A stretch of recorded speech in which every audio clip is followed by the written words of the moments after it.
Students, आज हम start करने जा रहे हैं क्लास 8 का चैप्टर 15, जिसका विषय है प्रेमचंद जी और इसकी विधा कौन सी है? जीवनी। जीवनी यानी किसी के जीवन के विषय में चर्चा करना। मुंशी प्रेमचंद जी, ये मुंशी प्रेमचंद जी का चित्र है। उसके बाद हम पाठ का सार करने जा रहे हैं।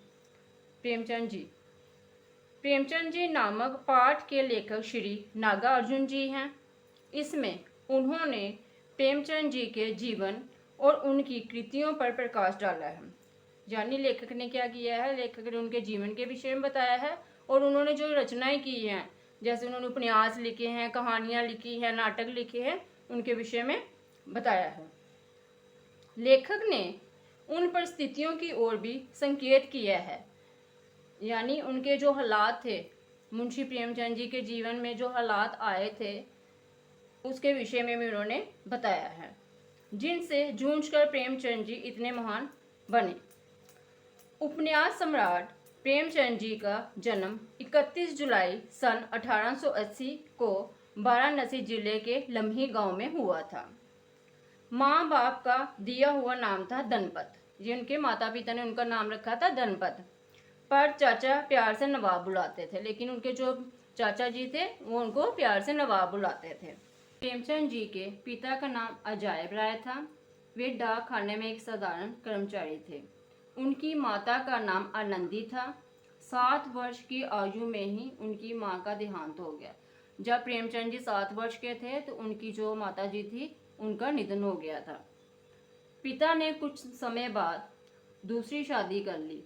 सौतेली माँ का व्यवहार बड़ा कठोर था, इसलिए प्रेमचंद जी का अधिकांश समय खेतों और बागों में घूमने या गुल्ली डंडा खेलने में व्यतीत होता था। वो ज़्यादा जो समय था वो खेलने में अपना व्यतीत करते रहते थे, क्योंकि उनको घर से कोई प्यार नहीं करता था। इसलिए पिता का तबादला गोरखपुर हुआ। तबादला यानी ट्रांसफ़र हो गई थी उनके पिताजी की, तो सारा परिवार वहाँ आ गया। अब धनपत यानी प्रेमचंद जी का मन पढ़ाई में लगने लगा तथा गुल्ली डंडे का शौक पीछे रह गया। हजारों कहानियां और सैकड़ों छोटे छोटे उपन्यास धनपत राय जी ने इसी उम्र में पढ़ डाले। ये सारा अध्ययन उर्दू साहित्य का था। मैट्रिक यानी 10वीं परीक्षा उत्तीर्ण यानी पास करने से पूर्व पहले ही प्रेमचंद जी विवाह बंधन में बंध गए। यानी वो 10वीं कक्षा पास होने से पहले ही वो क्या था, उनकी शादी हो गई थी। इसके बाद शीघ्र ही उनके पिता का देहांत हो गया। उसके बाद उनके पिता की क्या निधन हो गया था। आर्थिक संकट पहले से ही थे, उनको फाइनेंशियल प्रॉब्लम पहले ही थी।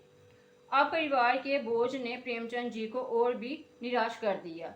वे 5 मील दूर चलकर ट्यूशन पढ़ाने के लिए जाते थे। जैसे तैसे द्वितीय श्रेणी में मैट्रिक पास की उन्होंने, किसी भी तरह से करके दूसरी श्रेणी में 10वीं पास की थी। गणित यानी मैथ का विषय उन्हें अत्यंत जटिल लगता था, बड़ा ही उनको मुश्किल लगता था। प्रेमचंद जी के जीवन में ऐसा समय भी आया जब उनके पास कोई भी पैसा ना था। कोई उपाय ना सूझने पर वे पुरानी पुस्तकों को लेकर बेचने के लिए एक पुस्तक विक्रेता के पास पहुंचे। वहीं पर उनका परिचय एक छोटे से स्कूल के हेडमास्टर से हुआ। उन्होंने प्रेमचंद जी को 10 रुपये मासिक यानी महीने के 10 रुपये वेतन पर अपने विद्यालय में सहायक अध्यापक नियुक्त कर लिया। उनको अपने स्कूल में एक अध्यापक के लिए चुना था। 1919 ईस्वी में बीए भी पास कर लिया। एमए पास करने तथा कानून का अध्ययन करने की इच्छा थी, पर यह सब संभव न हो सका।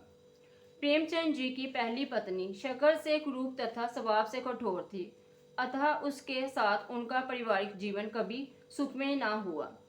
पहली पत्नी से अलग होने के बाद उन्होंने शिवरानी देवी नाम की बाल विधवा से शादी कर ली। आर्थिक संकट भी धीरे धीरे कम होने लगा। उन्नति करते करते स्कूल इंस्पेक्टर के पद पर जा पहुंचे। प्रेमचंद जी स्वतंत्रता संग्राम के तीव्र होते ही उन्होंने नौकरी छोड़ दी। प्रेमचंद जी अब पूरी तरह साहित्य सेवा के प्रति समर्पित हो गए। वाराणसी में उन्होंने सरस्वती प्रेस खोली, एक उन्होंने अपनी ही प्रेस खोल ली थी। फिर हंस तथा जागरण, ये दोनों पत्रिकाएं थी, नामक पत्रिकाएं भी निकाली और उनका संपादन कार्य संभाला। लगातार परिश्रम, उन्होंने लगातार मेहनत की, करने के बाद भी प्रेस से कुछ लाभ नहीं हुआ। 1901-2 ईस्वी में ही उपन्यास प्रकाश में लाने लगे थे। इनकी सोजे वतन पुस्तक अंग्रेजी सरकार ने जब्त कर ली थी, यानी उन्होंने अपने अंडर कर ली थी, किन्होंने, अंग्रेजों ने। प्रेमचंद जी प्रतिदिन लिखते थे। बीमारी की अवस्था में भी उन्होंने लेखन कार्य नहीं छोड़ा। गोदान, उनका जो उपन्यास था छप चुका था। अब उनकी लेखनी मंगलसूत्र पर बड़ी तेजी से चल रही थी। अभी 4 ही अध्याय पूरे हुए थे कि बीमारी ने जोर पकड़ लिया। मृत्यु से पर थी। अब क्या हो सकता था? ये सब होते हुए भी प्रेमचंद जी की काम करने की इच्छा प्रबल थी। उन्हें देश को अपने जीवन, अपने अनुभव और अपने विचारों की अंतिम बूंद तक दे जाने की इच्छा चैन नहीं लेने देती थी। 8 अक्टूबर सन 1936 ईस्वी को प्रेमचंद जी ने हमेशा के लिए अपनी आंखें मूंद ली।